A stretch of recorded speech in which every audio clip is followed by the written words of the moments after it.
This message is intended as a reminder that we are not licensed professionals, not psychiatrists or psychologists.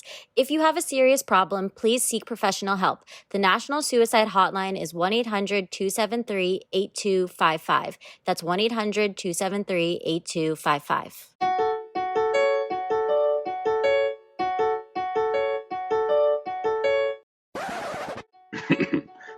Mic check 1 2. Mic check 1 2. Hearing all these letters read aloud by damsels not in distress. Host came to impress. Bitch, check your DMs. This is hot off the press. Hi. How you doing? Good. How was your anniversary? It was good. Thank you for asking. It's been a ginormous snowstorm here.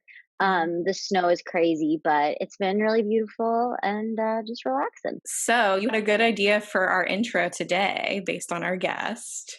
Exactly, and some of the things that we'll be talking about. So, Chloe, if you want to get us going, because I think I started the last one, maybe I don't know. But what is one of the most difficult conversations that you've had to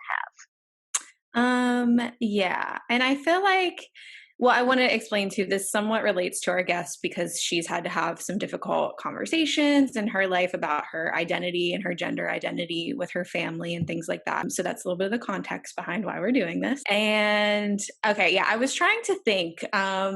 It's always hard to pinpoint your most difficult conversation. So I don't know that this was my most difficult, but I will say it was like probably the most difficult person to deal with. So after I broke up with my ex in DC, it kind of took me a while to find someone else who I kind of like felt was like a good match for me. And then I started seeing this guy and we were getting along really well. And I felt like there was a really good chemistry between us. And we went on a trip to Florida together. He was in the military, which should have been my first red flag. But we went on a trip to Florida together and all these things. And I don't know, like over the course of our relationship, obviously the conversation came up of like, what are we? And he was like very adamant about he had just moved to DC and he didn't want to settle down and all that good stuff. But it kind of came to a point where I was like, okay, well, I don't really want to have sex with you anymore if you're like just seeing all these girls. Like that doesn't feel safe to me and it doesn't feel good. Right. And it was almost kind of like, I don't know, like he was definitely acting like I was like threatening him and like blackmailing him into like deleting his dating apps, which I saw on the trip to Florida. He obviously had not deleted. So I remember like seeing the Tinder notification pop up on our trip and I texted my best friend, I texted Nasim, and I was like, what do I do? And she was like, well, you can just blow up the whole trip or you could just do the trip and like cut him off afterwards. So that's what I did. And I had that conversation with him of like, we were just not on the same page and it wasn't good for me. And as good as it felt being with him and as much as I liked him, that I just couldn't do it anymore. And I think what was difficult about him is a lot of my exes or like people I've talked to that I cut it off with just like leave me alone after that.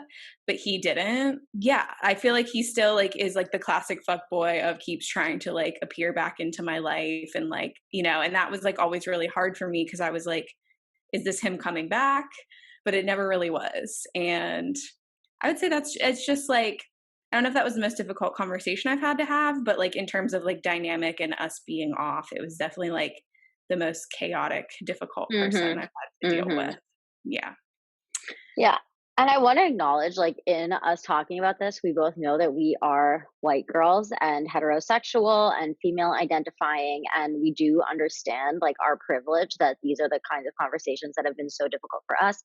And that there are many, much more difficult conversations to be had by lots of other people.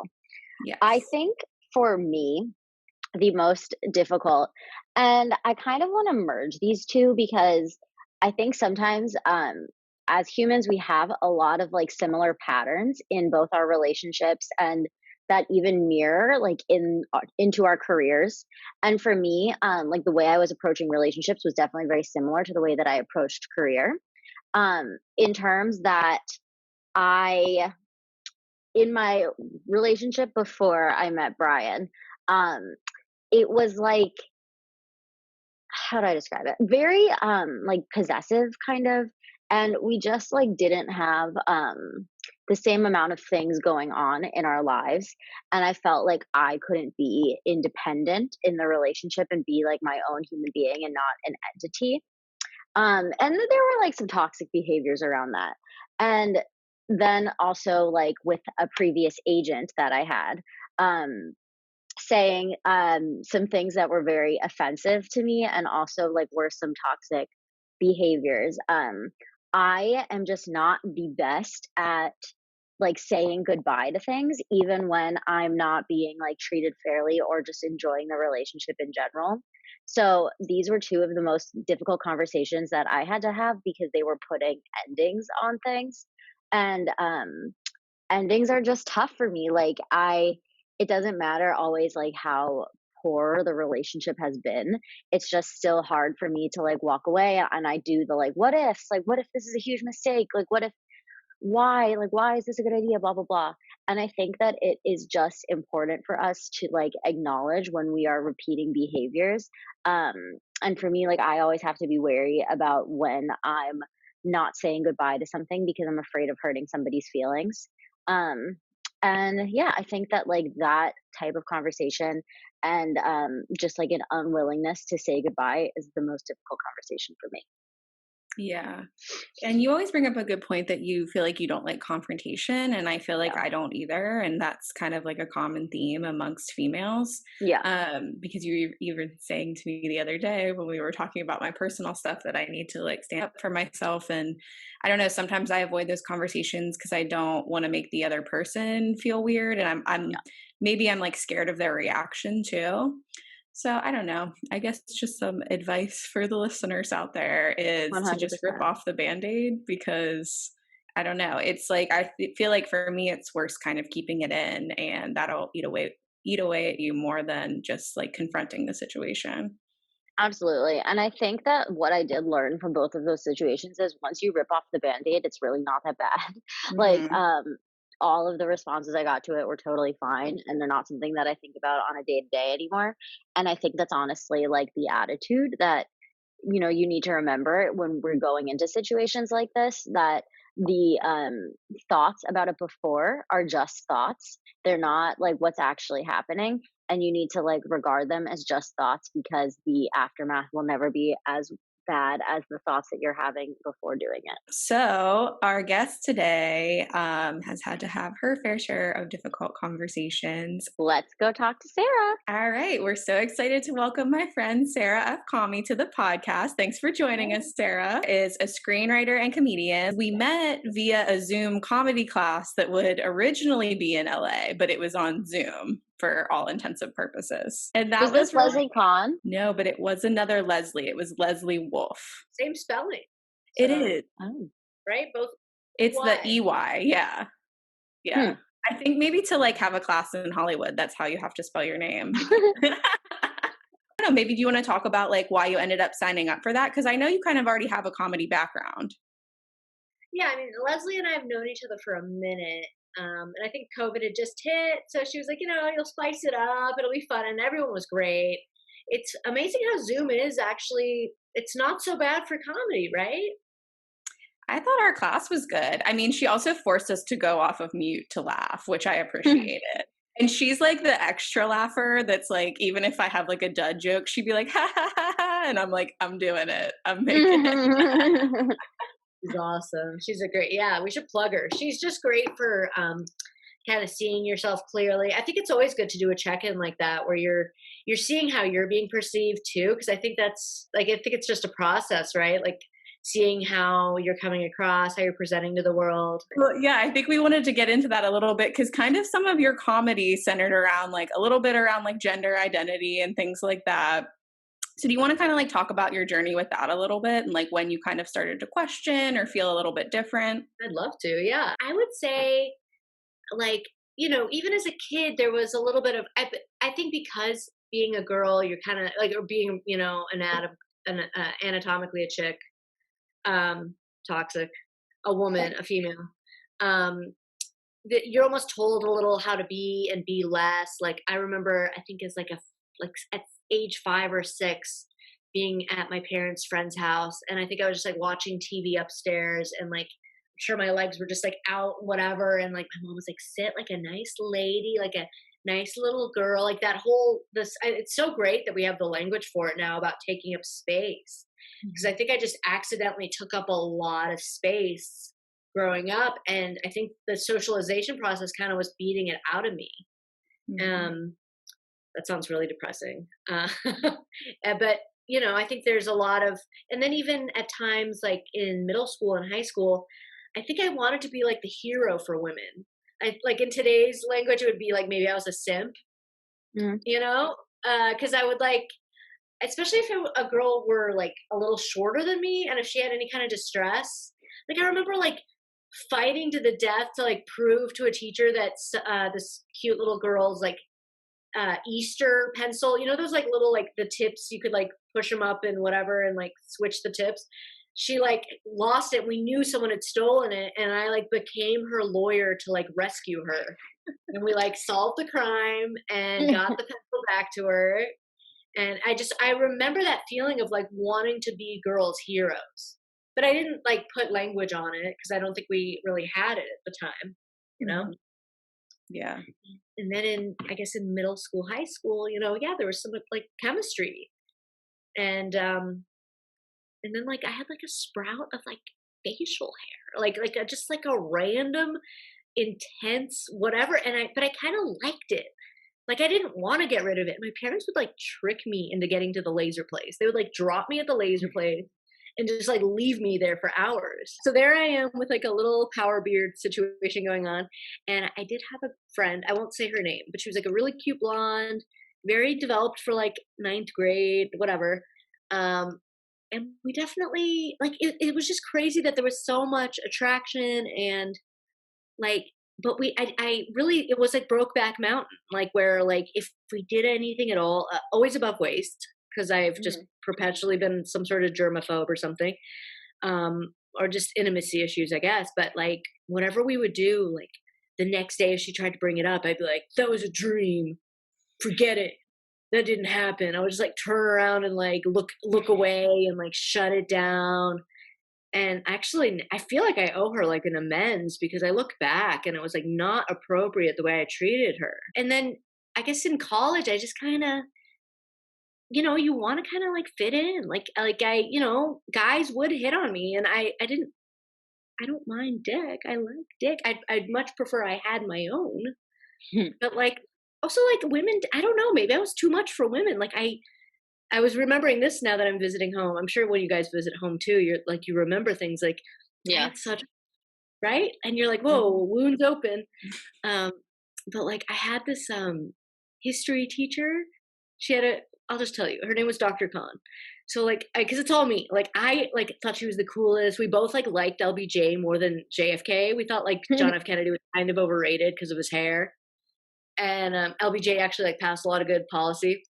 So she was like my academic crush, and like it was like straight up, I was kind of stalking her. Like, and my family was weirdly supportive of it. Like nobody ever said like, "Whoa, what are you, gay?" Like nobody really said that. But after dinner, sometimes like I knew she lived nearby, so I'd be like, "Can we pass by Dr. Khan's house?" And we would all as a family drive past like my straight up. And I don't even know, like basically like very conventional looking masculine lesbian. And have you like ever thought about like making a full transition, or like what are your thoughts on that? There was a time when I kind of wanted to, you know, but I think like there were a number of reasons not to.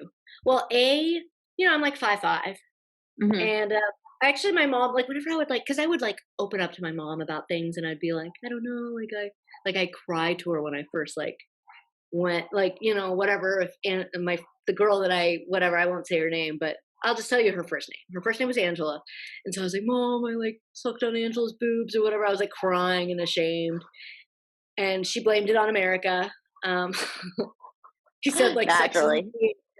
Yeah, she like said it like sex is in the air and whatever, and like that billboards, everything's oversexed.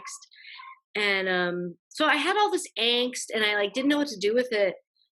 And then when but one of the things she would say, she's like, but you have such like, you're small boned. That was like her thing with me. She's like, but you're so delicate. And like as a kid, you would like dress you look nice in a dress, is what she would say. And so I think I had this like mix of like knowing, and maybe this is like low self-esteem on my end, but like the fear that if I transitioned, I would just like look like Mowgli from Jungle Book. You know what I'm talking about? That little boy that dances with a bear. Yeah. Like, how much money do you pour in? Mm. And then you're never, am I going to be a fucking Hemsworth that like gets like the kind of chicks that I want? No. So like, and maybe it's a little defeatist, but I decided instead to like yes and my hardware, because I do believe, I think the biggest problem with the discourse right now, like if we were to say like left and right, like the beef that the right has with the left, just a social construct and that's it. Mm-hmm. It's like, no, dude, there is hardware. Like I have eggs and a uterus, and it doesn't matter how many strap-ons I wear, or like even if I like pay the money for like whatever kind of like I don't know. I think it's like something with I forget the technology, but like there's a lot of technology with like the hydraulic thing that you can like have a synthetic dick. But like, what am I gonna? Am I gonna get a hysterectomy? Am I gonna get rid of my eggs? Like it's a lot of hardware that we have to deal with still. And I will admit, there was a time where I had a lot of angst about how female to male is to me, it feels like a harder. To me, it feels like a harder transition. And I actually remember meeting someone in an Uber, back when Uber Pool was a thing, pre-COVID. And I remember it was like some therapist or some guy, but he like had a lot of experience working with that community, with the trans community. And he would say, he's like, male trans, man, they're like lost souls a lot of times, because I just think technology hasn't caught up. It's like driverless cars. It's still like in the beta phase. So I do think, look, and I one of my best friends is a female trans, and there are times like we were on a trip. She's an amazing person. I mean, she's hilarious. She's very talented, and also makes a lot of money at her job, and like is just like crushing it.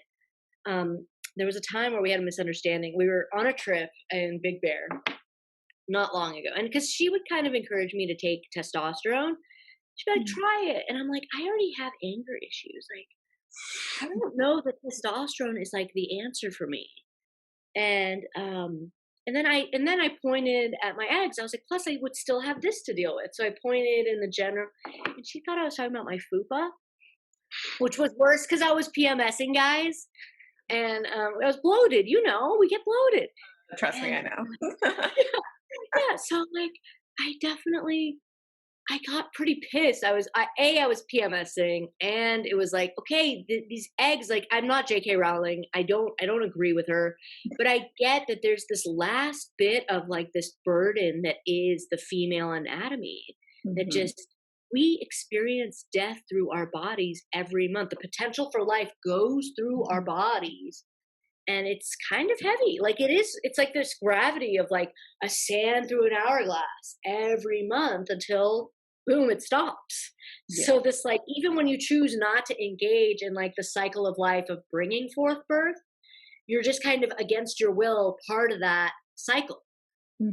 So, I mean, I know that there's a lot of controversy about like when should, and there was a book about it. I think Joe Rogan had the person on. I don't know where you guys stand on Rogan. He's fine. I think he's not a personality trait, but I feel like a lot of guys like to be like, I like Joe Rogan as like their whole personality. But hilarious. Yeah, I mean, look, I think sometimes he has people on that I think it's nice to hear. I mean, there are people that get silenced, I think, like in the bubbles, like I'm in a writer's room right now where I feel like there are certain groups of people that are kind of like dismissed as selfish, like libertarians selfish. It's like, well, maybe we should hear them out. Right. But Joe Rogan had someone on who, I think her name is Abby. I'd have to find her last name, but she wrote a book about how there's kind of this trend going on, especially like in private schools in New York and LA, where the same kinds of girls that would maybe historically feel like they don't fit in and like become cutters, like they just hate the body they're in, are feeling like they're trans, and they go, and you can get, I think you can get testosterone at Planned Parenthood without parental consent. So, there's something to be said for like choices that you make at like 18 that could possibly stop you, like maybe spur infertility for the rest of your life. Like that is kind of like something to be explored and Yeah. discussed. Who's to say? Like I do think that there's like to me, angst is like a part of the human existence of like, you don't get me, right? And it's like, okay, so what? I could buzz my hair, chop off my tits and buy that fake dick and pour all this money in. But what if there's still this like, I do think that's kind of part of life, is that there's a barrier to like how we perceive each other or how we feel inside. So to me, the reason that I made it was like years and years of like angst and pegging a beautiful, delightful human man for a long time. I would use gloves because I'm a classy lady. Uh, but like for years it brought me a lot of joy. Just like I think I just needed to feel this like conquest vibe and actually Yeah. get to use a strap on a woman. Like I guess it's the commitment issues. Like I was like dating this girl and like we went to the beach and we were finally gonna like have the night. Like I bought one just for her because I don't like to like. I think it's gross to use the same one for anybody. Yeah. Like you want to make her feel special. You got a new one. Yeah. Yeah. Brand new one. And then I don't know what happened. It's like her skin wasn't soft enough. I don't know what happened in the moment. Maybe it was just like maybe performance anxiety. But also the beach is one of those places. What do you guys think? Like it's one of those places in theory it'd be a great place to make love, but like it's kind of cold. Well, too many variables, like the sand and Yeah. like, Sand always was my thing. That would like, yeah. it's too, I don't like being like sandy and like, I don't even like that when I'm like swimming and having sand everywhere. But I wanted to go back to what you said about like kind of when you're younger and like, especially I feel like there's such a shift from our parents' generation to our generation of like what's being accepted, which is kind of crazy to think about because it wasn't that long ago, right? But I was literally thinking to myself, and I did this whole TikTok about it, and then I get anxiety about posting the TikToks because I'm like, I'm revealing too much about my life, and also the kids are going to make fun of me. But I grew They're up, aggressive. I know they are like they'll be mean. But I grew up like in a Catholic household, and I remember one night we were doing like Stations of the Cross, which is like this really long, like tedious, like stand up, kneel down type thing, and it was in the evening. And then afterwards, like my brother, like he was the altar server for the mass, and he like wasn't coming out. Like because you get your robes like behind the altar or whatever, and the priests are back there and stuff. So he wasn't coming out for forever, and like he finally came out. And my mom, like probably knowing her, she was like, "Where the hell were you?" Like you're in the middle of church. And then he told us on the way home that the priest like had him practice kneeling in front of him. Him and the other boy like practice like their kneeling. And to like think back on the Catholic Church now, I'm sure my mom probably was like, well, that's fucking weird. And like was just like, but like thinking back to it now, it's like there might have been something more to that. So that was funny when you were saying that about like your teacher, and they were like, yeah, we'll go see if Mrs. So-and-so's home or whatever. But it was just kind of like a larger thing. But That's funny, Chloe, that you say that, because when she was talking about this, I was having the thought about like, so I went to a Quaker school that I've talked about before. It's like super liberal. Like many of my teachers were gay. And but one thing, so you have meeting for worship like every Wednesday, and everybody just sits in silence, right? And like you only speak if you feel like you really have something to say, or like if the spirit has come to you. And like it happened pretty frequently that people would say like I'm trans, or like people would always like come out all the time. And like I remember one specific time somebody like was telling us that they were like making the switch. And this girl just like in the middle of like dead silence while this girl is talking goes, oh shit, in front of the whole school. And then it was like a whole discussion on um they're a guy now, so what bathroom they were going to use, and like which soft, like they were on the softball team, so are they going to play on the baseball team? Like there were so many like unknowns at the time, like on how the people who were transitioning were now going to like function in the school. And I remember because they had a girlfriend, and like they would be in the bathroom like together. What was interesting about the whole thing was that like now when I think about all of the like questioning on how the school was going to handle it, like they probably have protocols for this now because like like if it was happening when I was a kid, then it's definitely happening like way more now. So now there's probably like systems they have in place, like, oh, okay, this is going to be the bathroom. This is going to be like they probably have the whole thing planned out now.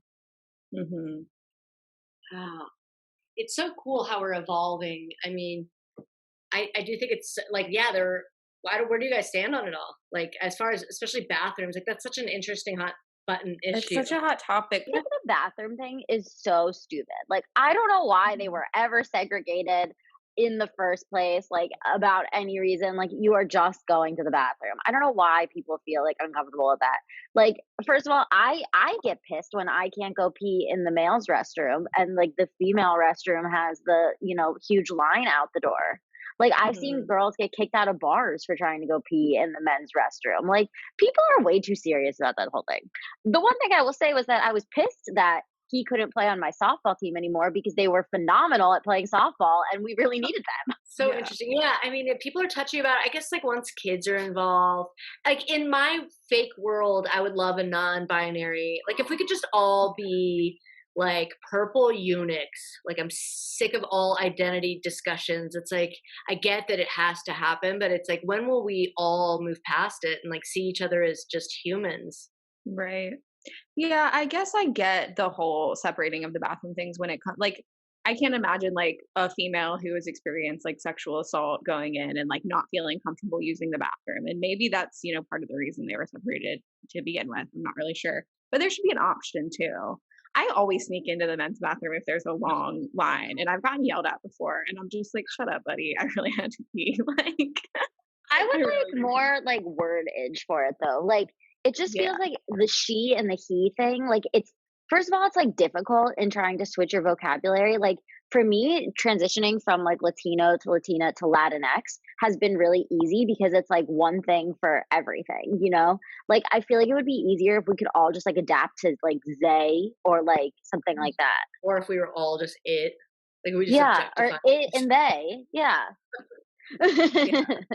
Well, I was kind of going to ask you, Sarah, like on the day to day, like if you do kind of feel comfortable in this female body, but then like to ask you that when I don't even feel comfortable in my body some days is like, I don't know. It feels like a little counterintuitive. Like I'm on my period now and I feel like shit and I wish I wasn't in this body at all. funny because I feel like a 360 trans in a way. Like because I do a lot of BS stuff, especially like back when pre-COVID. Like yeah, like get a blowout so that like a baby boomer man is more likely to hire me, even though all of it feels fake to me, right? Like I do sometimes like I'll get nails and lashes and all this shit that like isn't me, but I'll just do it as like armor for the world. Because I know that the world is kinder to someone that's like moderately attractive. I used to not even look in the mirror. It was actually a big point of conflict with like my father and me because I just didn't think to look in the mirror. I was like, I was consumed by a million things. I don't know. I'd like to think it was because I was a creative individual. Um, but I kind of realized what he was saying. Like he would kind of lecture me and be like, "There's a poverty line, and you dress like you were below it." What's his pep talk? But like, and that people's brains are in their eyes. But as far as like male desire, I do feel, even though I like dick, I'm whispering, I like dick as a concept a lot. But I don't love male desire. Like when a man like wants to like that, I feel like I'm like the Texan in me is like, hey, like it's almost like a Chet. Like if you could see me as like a dude named Chet, that would be like, whoa, dude, whoa.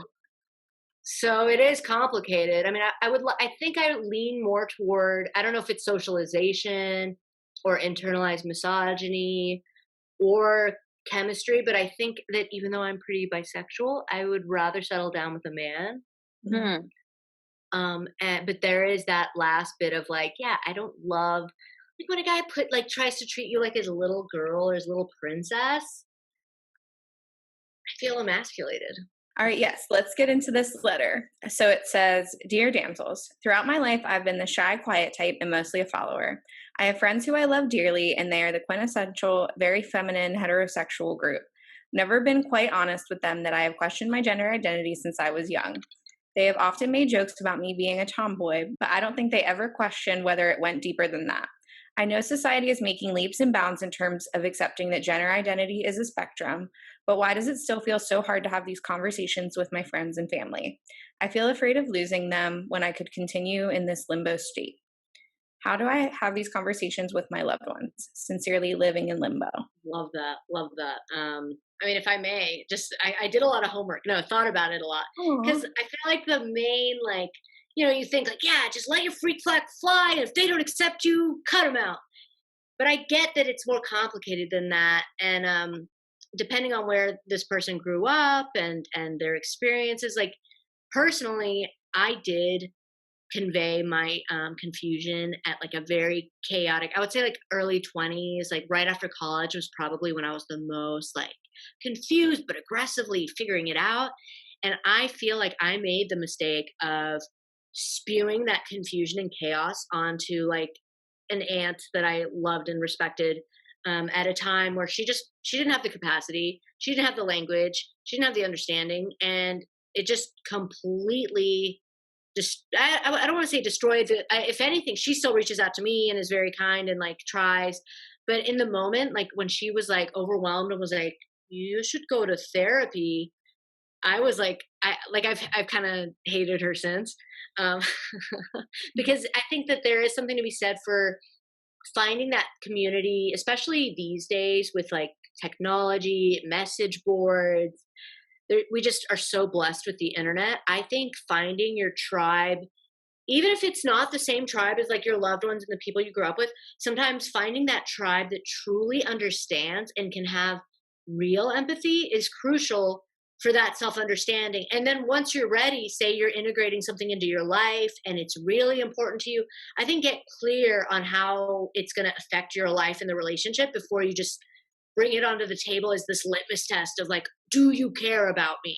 Mm. Do you feel like, because you were saying like you were talking to your aunt about it, and I think oftentimes, and I do that, I'm so guilty of doing this too, is like when I'm not letting these things out, like it just like comes out at the wrong time to the wrong person. Did you feel like it was like a little bit of that? Like you were like holding it in and then finally you were like, okay, this person's here, I'm just gonna like emote onto them, or like what was that like?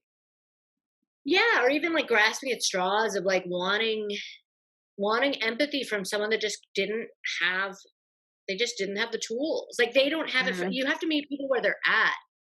I think, and then we oftentimes like when people fall short of what we hope and expect of them, it's hard not to resent them. So I think it's better to really get clear and find other people that can like I don't think any one group of people can be everything to you and serve all your needs. So I think sometimes it's okay to have compartments until you're ready to integrate. I think ideally we're all like integrated and able to be our 100% authentic selves in Yeah. every interaction, but I think the way the world is right now, it's still a little fragmented. And I hope that, I mean, yeah, I think getting clear before you talk to these people that maybe it might be their intuition, this person, like knowing that it wouldn't be received well.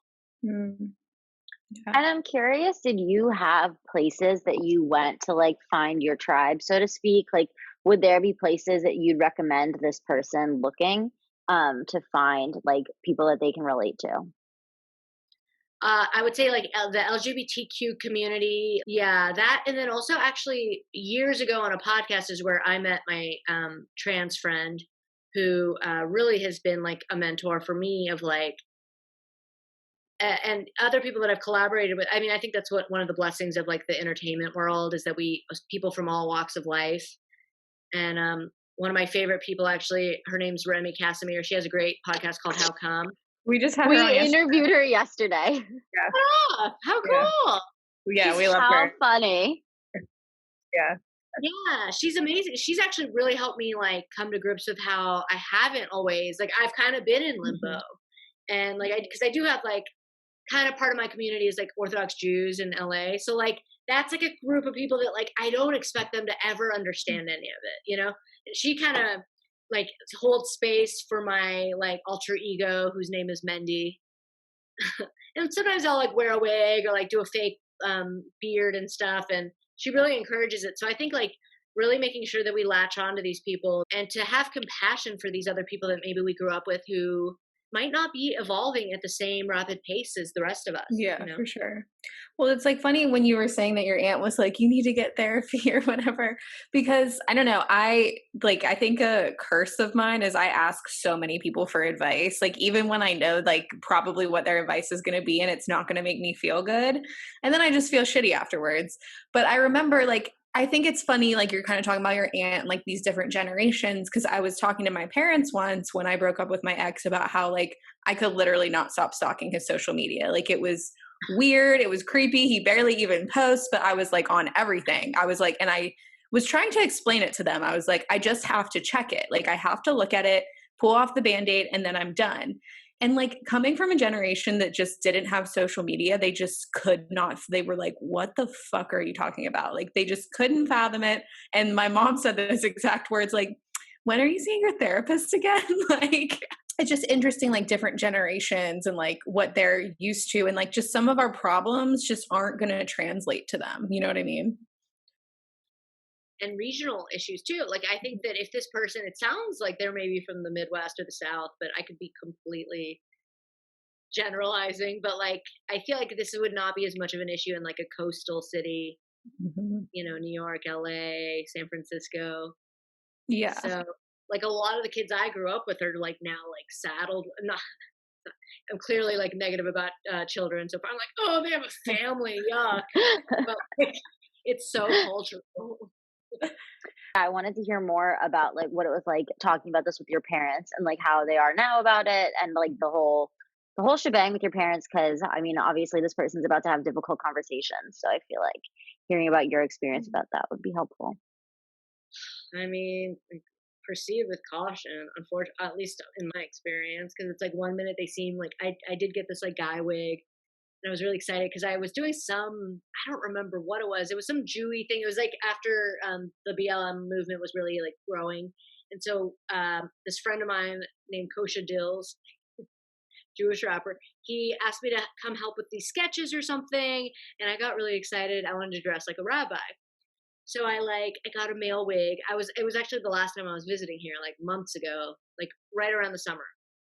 So I got a guy wig, and my parents seemed like really like on board. They were like, "It's so cute, actually. It looks cute on you." So I was like getting excited and like brought something up later about like non-binary, and my dad was like, "That's enough with it." Like, I feel like it's like they'll like tolerate it. Like, I think it's like be wary of people that are like tolerant but not like embracing, and kind of like, again, not everyone can be everything to you is Mm, unfortunately that's my I like figure out where your parents are at, and I would just not shove things down their throat unless say you're like madly in love with someone and like it's important to them. That's a whole different, and maybe some sort of like family therapy could be good for that, for opening up the lines of communication and labeling things and normalizing, right? It all boils down, I think you were talking about like making things mainstream, like normalizing yeah. things, the power of TV culture and language, like,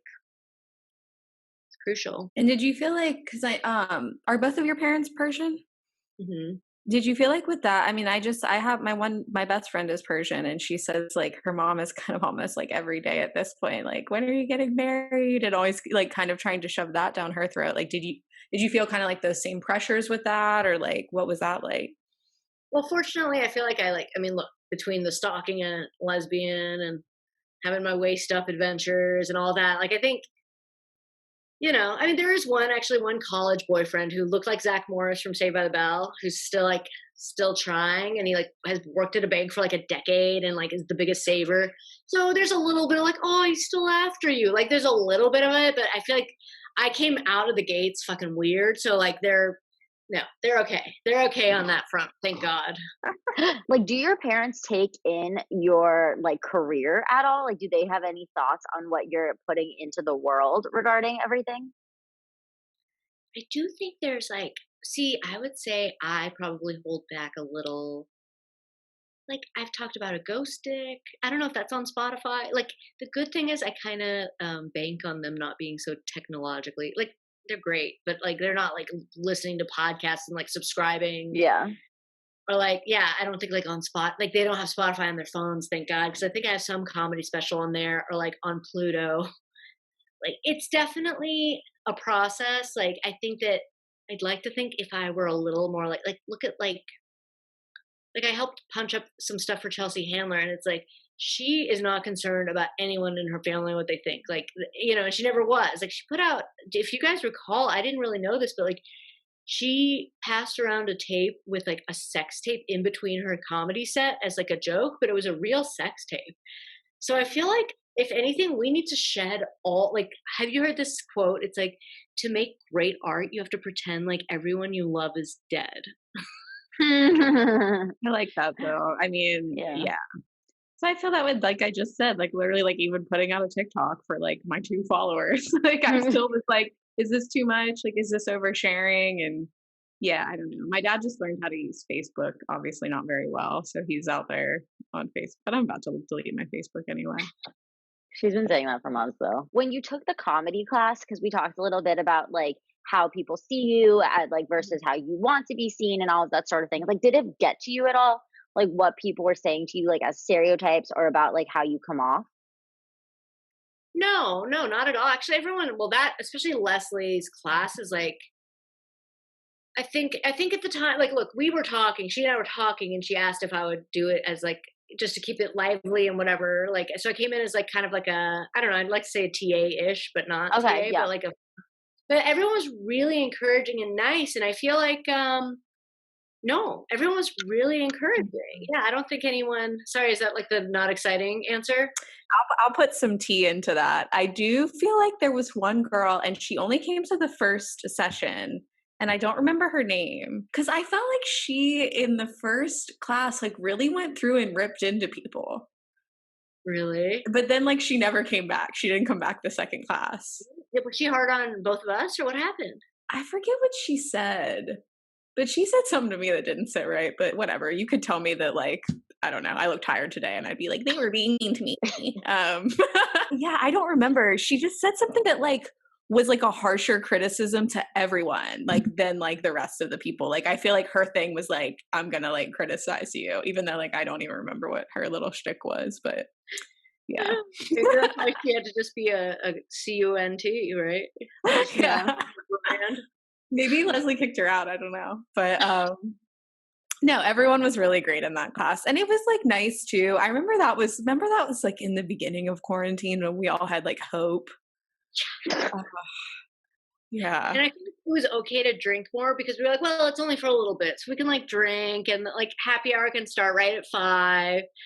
But then when we realized it was like going to keep going, it was like, okay, well, this is not a sustainable lifestyle. Like, I remember like my early jokes were all about like how much I was drinking and like watching porn, and Leslie's like, well, we don't want to like put you in the sex comic category, maybe like more jokes about other things. I was like, I'm not doing anything else now. So well, Sarah, you've been awesome. Thank you so much for coming on. Can you tell people where they can find you? yeah, Instagram, it's S and my last name is my handle. Is that like, should I change it? I didn't like think about changing mine